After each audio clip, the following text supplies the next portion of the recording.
or even, well, we could even aim for a productive peace with Russia over the long run, and with the Ukraine integrally involved in that, that would be a lovely stretch goal, let's say.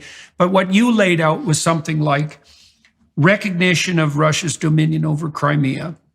And then, now, so everyone who's watching and listening knows that in eastern Ukraine, the majority of the population are Russian native language speakers. Now, Ukrainian as a language is quite allied semantically with Russian.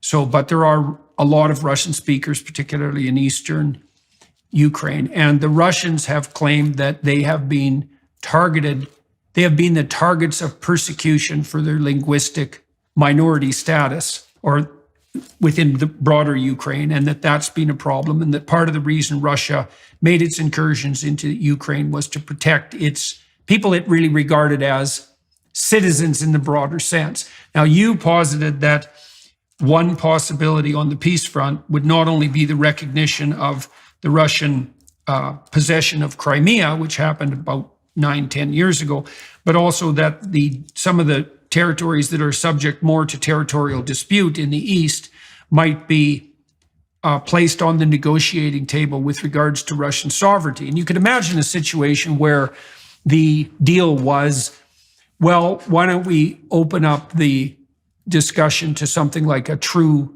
plebiscite or referendum and let the people in those areas vote for who they would rather be allied with. And if the UN could get its act together and act something like a true objective arbiter, which strikes me as highly unlikely given the dysfunction of the UN. But in any case, then the people of the Donbass region, for example, could exercise their right to self-determination, and that could be part of the negotiating strategy. Now, do you think that that tentative vision of what might constitute a peace plan, do you think that that's, to put forward something like that, is indicative of the kind of weakness that might embolden Putin? I mean, if we're trying to be critical about that notion?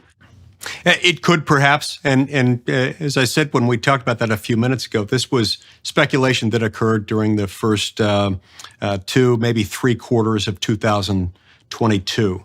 Speculation that might be where we ended up. Speculation on that front has died down since then, particularly in the last month or two, as you've seen Ukraine making increasingly bold, sometimes unrealistically bold assertions about what it wants to do. For example, Ukraine has been talking about the fact that it now wants to take back Crimea completely, and it